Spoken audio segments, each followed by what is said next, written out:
everybody. I'm Jack Barbin. I'm your new music director, and very happy to be here, even in this very strange time. So I thought what I would do is make a little video recording to have, I guess, like a little choir rehearsal where I can share with you some of my ideas and ways of making music. You can start to get to know me a little bit, and maybe spend a little bit of time using your voice, practicing a little bit, and we'll keep going the best we can with the situation that we have. So I'm going to get right into it, I think, and talk to you about three kind of general ideas about how to think, how to feel, how to be aware when you're making music. Things that maybe get briefly mentioned, but I think are very core, they're very key concepts, they're very key ways of approaching music making that can really help you get into the music, can help you become a better musician, and just help you have more fun, have a better experience overall. So the first one you can think of as a way of expanding your awareness.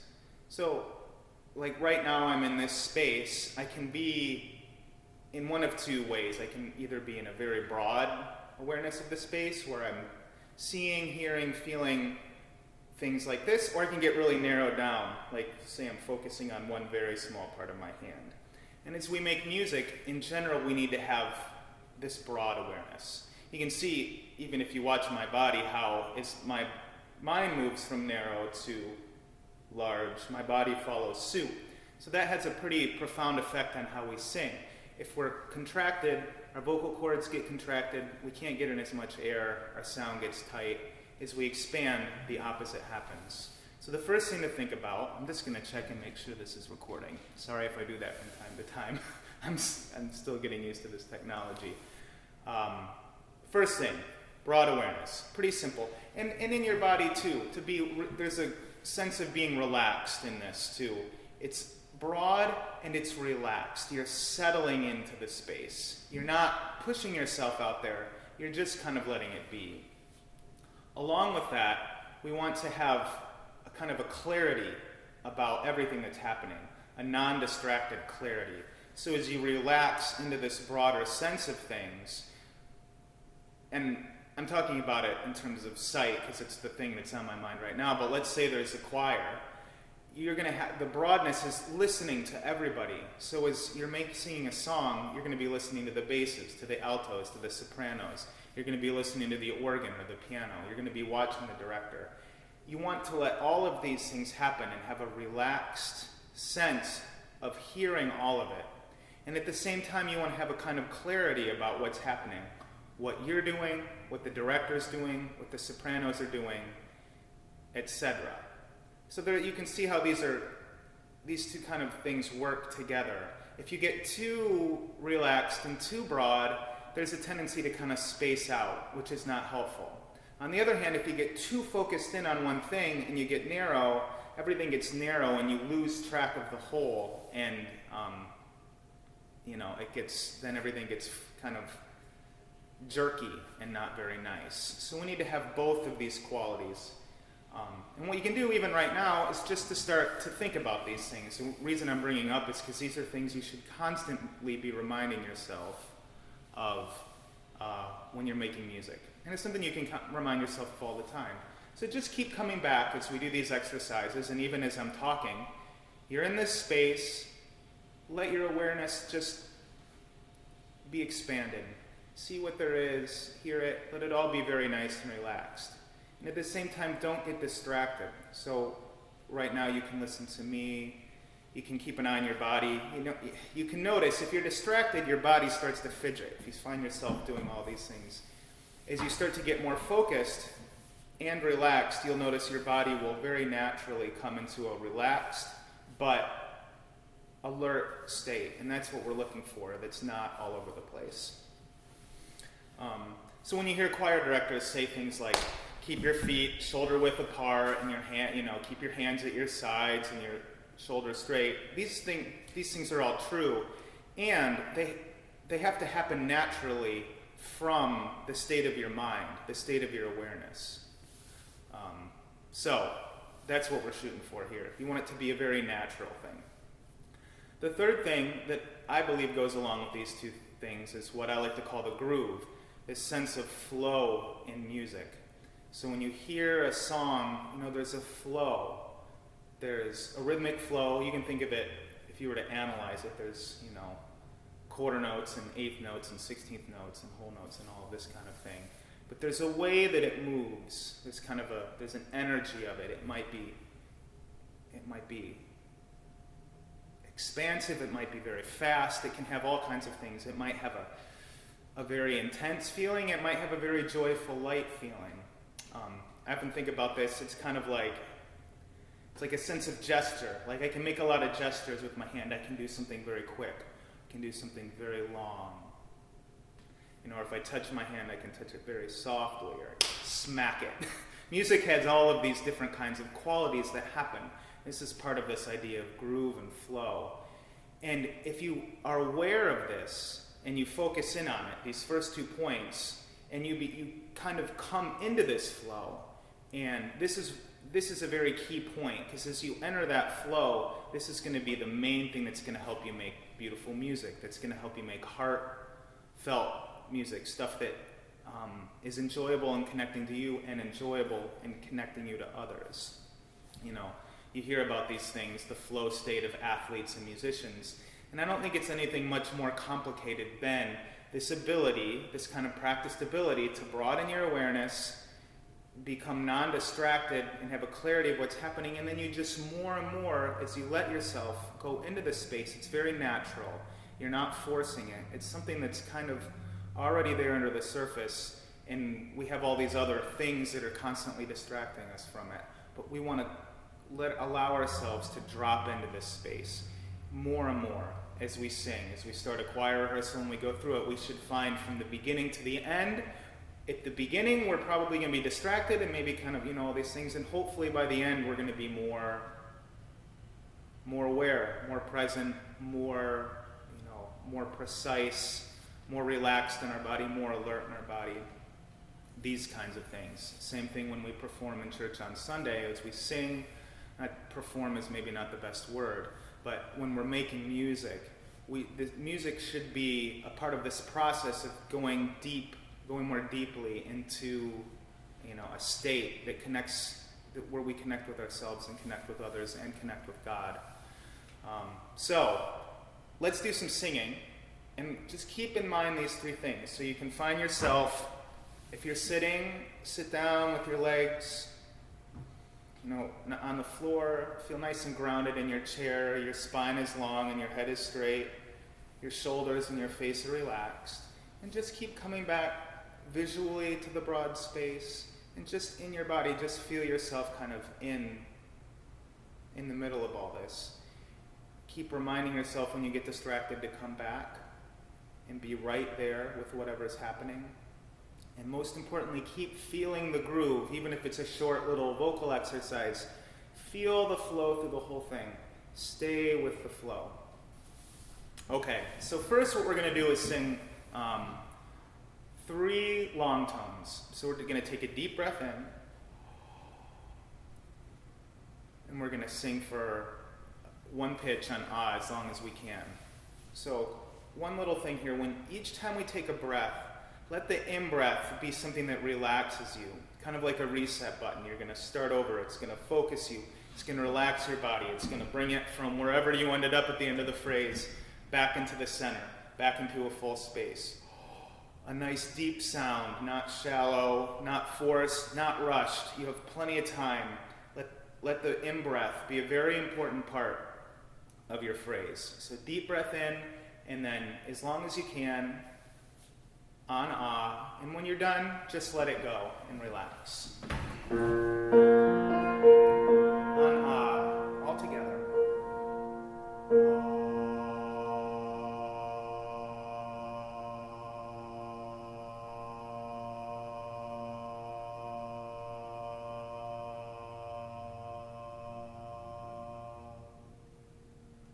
Let it go.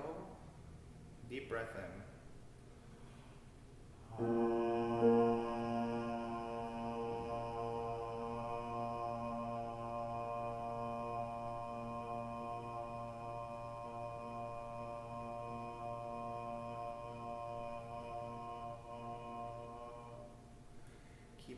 relaxing your face, relaxing your jaw. One more time.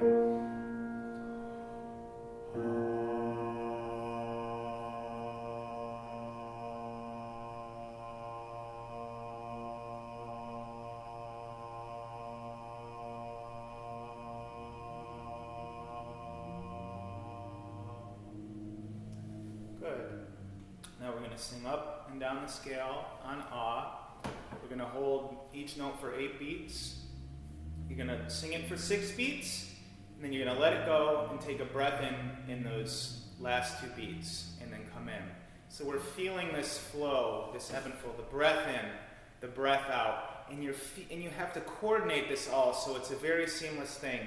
You're right there on beat 1, 3, 4, 5, 6. Breathe out. 2, 3, 4, 5, 6. Breathe out. Like this. So let that start to create this kind of loop, this feeling of flow, this feeling of groove that your body coordinates with and feels really natural. You don't have to think about it. You just start to feel it. This is where we're moving towards.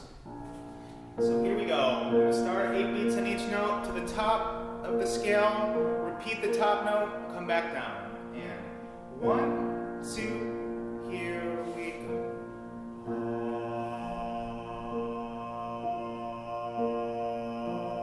Breathe.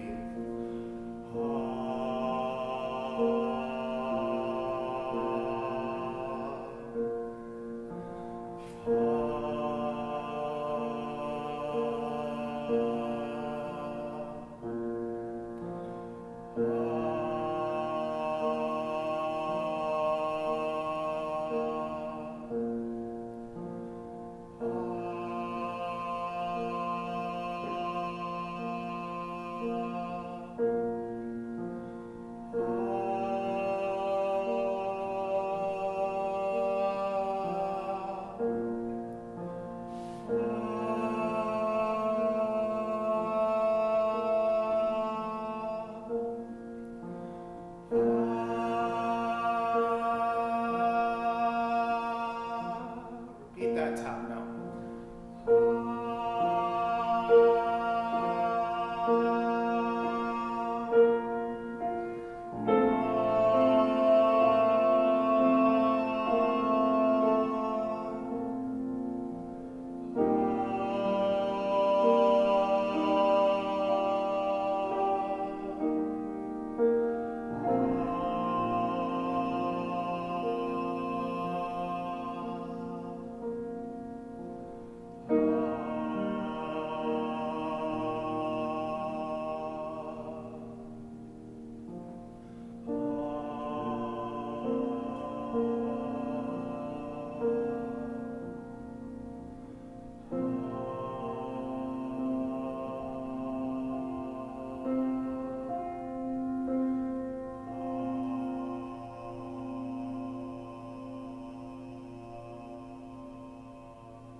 Let's do the same thing again, but now we're going to do it with a little bit of harmony.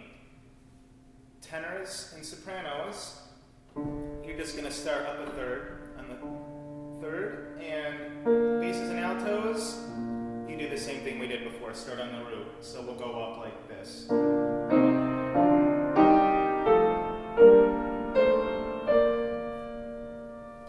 So, basses and altos, tenors and sopranos, here we go. 2. And let's hold each note for 4 beats instead of 8. So sing 1, 2, 3, 4, 1, 2, breathe. 1, 2, 3, 4, 1, 2, breathe. Still on ah. Here we go. 1, 2, here we go.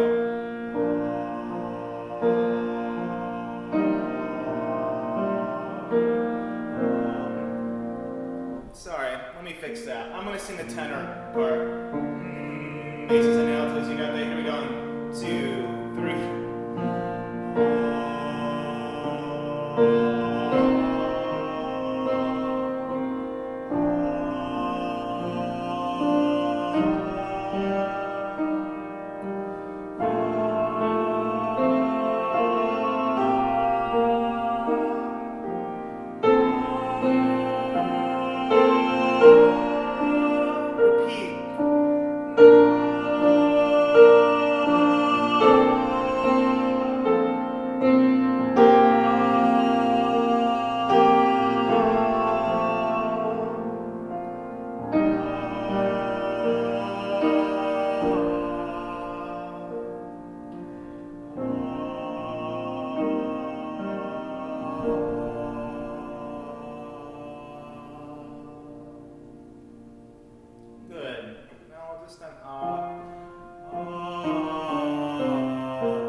voice be light as we transition from the lower part of our register to the upper part.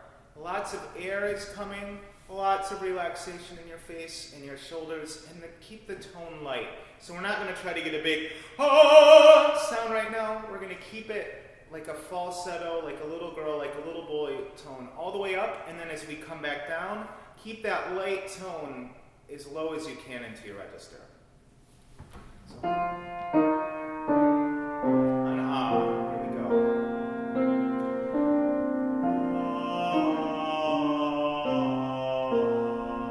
Smooth legato.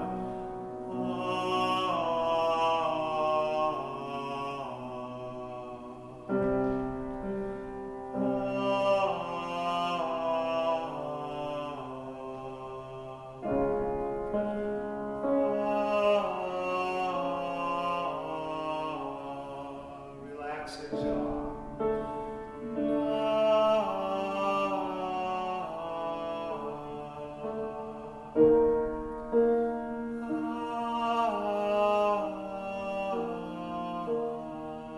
Keep it nice and light.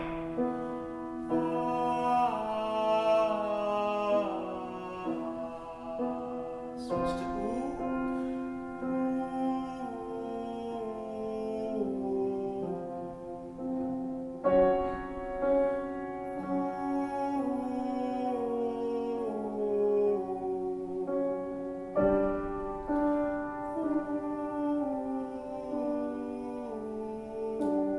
Two more. Nice.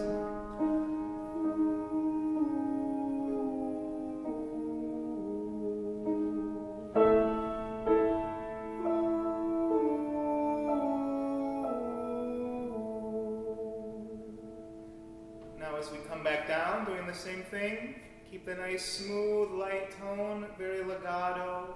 Feel the groove, feel the flow, let the breath relax you, and keep that upper part of your register into the lower part of your register as long as you can. 2, ooh.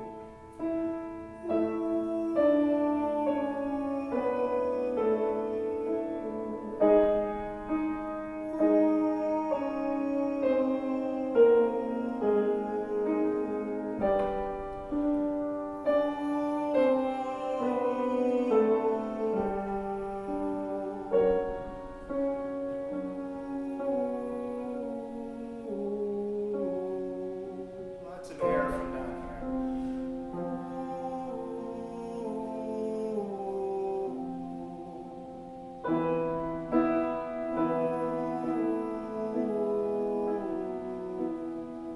Open up to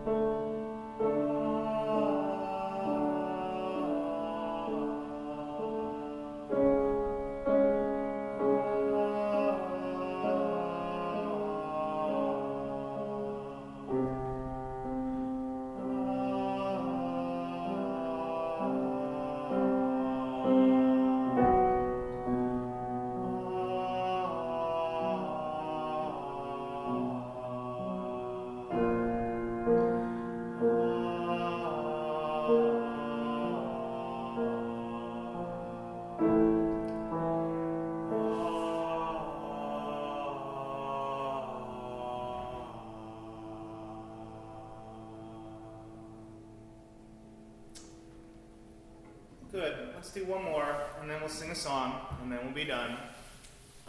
This one just adds vowels to it, so we're going to try to keep the same legato, smooth tone as we shift vowels. We're going to use 3 vowels. E is in feet, A is in head, and Ah is in awestruck. And we're going to go E, Ah, E, Ah.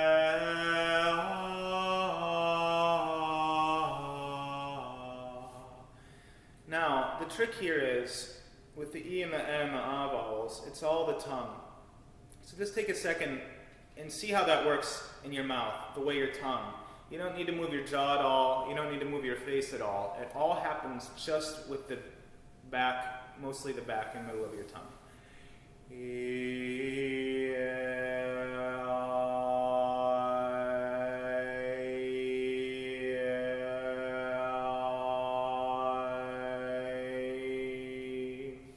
you're anything like me, you probably feel like you need to move your face or your jaw in some way when you go to eat. I don't know why. I have this habit. My face wants to get all crunched up. But there's absolutely no reason to do that. There's no need. And in fact, all that does is put tension in the system, which will very quickly mess up your sound.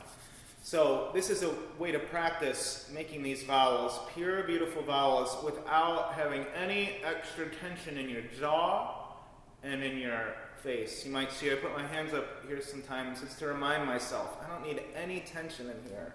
So we're constantly, as we sing, letting go of tension in this upper part of our body. It's this, our chest and our lower part, and our core down, all the way down to the seat of our pant, our seat. It gets strong. There's a lot of energy, but it's coming from down here. Everything up here is expanding and relaxing. So that's what we're working on here.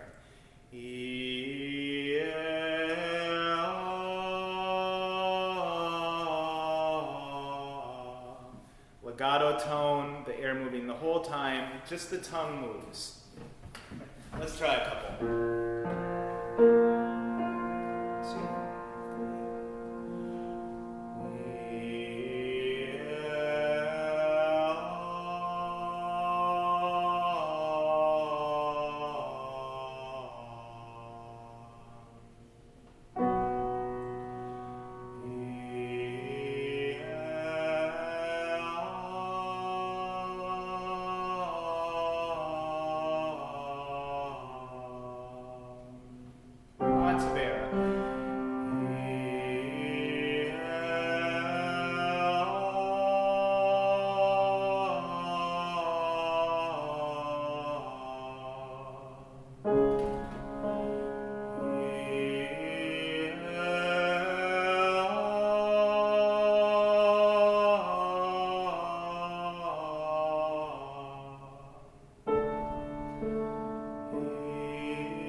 I think that's enough for now. I'd like to do one more thing, and that's to sing a song that I hope that we're going to be able to record this week. I'm not 100% sure. I need to talk to those other ones collaborating in the Good Friday service liturgy.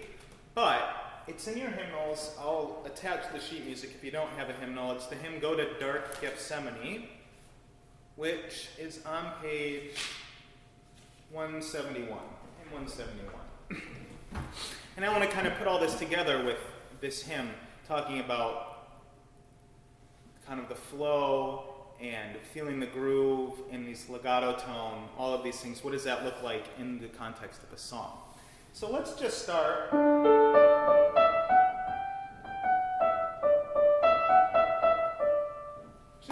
I'm going to sing one line and you sing it back. And I want you to try to emulate some of the things that I'm doing with phrase, with legato, this kind of thing. So you can hear it once from me, and then hear and take in what I do, and then let that go back and you do it yourself and see how close you can get to that. Go to dark Gethsemane, go to dark Gethsemane, he that feel the tempter's power, he that feel the tempter's power, your Redeemer's conflict see,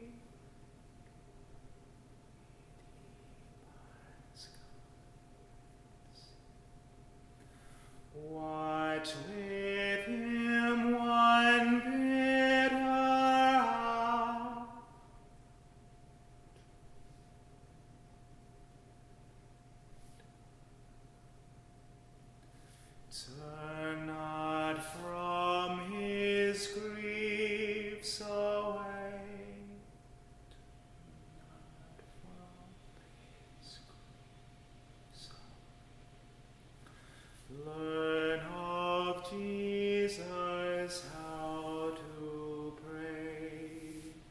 Learn of Jesus Christ to pray.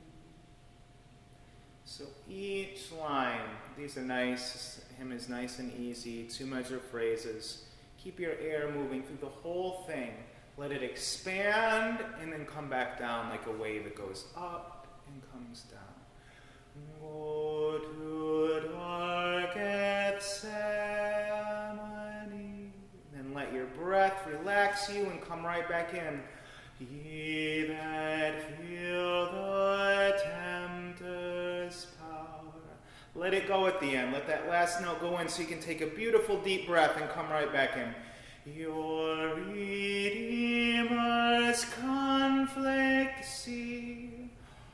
Watch with him one bitter hour.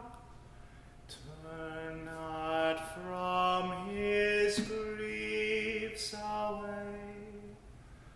Learn of Jesus Christ to pray. And here, when we're singing with words, we can use these words to help with that second point, keeping not distracted, finding being right on the spot. So you can, as you sing these words, think of their meaning. Be very clear in the pronunciation. You can be very clear about how you're singing it, but also be very clear about what it is you're singing. What is the meaning? Why did the hymn writer write this? What does this have to do with us? Think about this bigger context. Why are we saying these words? Why are we singing these notes? You can let that help. That actually will help all 3 points. It's going to help you create the kind of gesture that you want to make and the kind of groove, the flow you want to make. It's also going to help you keep concentrated on what it is we're doing. So let's just sing this hymn together. Verses 1, 2, and 3. I'll play and sing, and you can play and sing, well, sing anyway at home. And see if you can make nice phrases. Let this song take you deep. Let your awareness get big. Hopefully you're a little bit more focused and a little less distracted now. And feel the flow. Feel the groove. Experience the meaning and the heart of what this song is all about. See if you can let yourself drop into that, fall into that.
Shine.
Thank you very much for watching this, for spending a little bit of time thinking about your voice and singing. I hope that you'll find some ways to sing every day, especially we're all kind of stuck at home. This is a great time to be making music and singing, and I will send you some ideas of how to do that, and you might have your own, but just use your voice.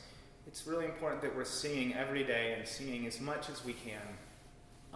And not just singing, but singing thoughtfully and consciously, so that we're connecting with our voice, connecting with ourselves, so that we'll be able to share it with other people very soon when we're all back together. So thank you again. Thank you for having me here, and I'm looking forward to meeting you all in person very soon. And yeah, stay well and healthy.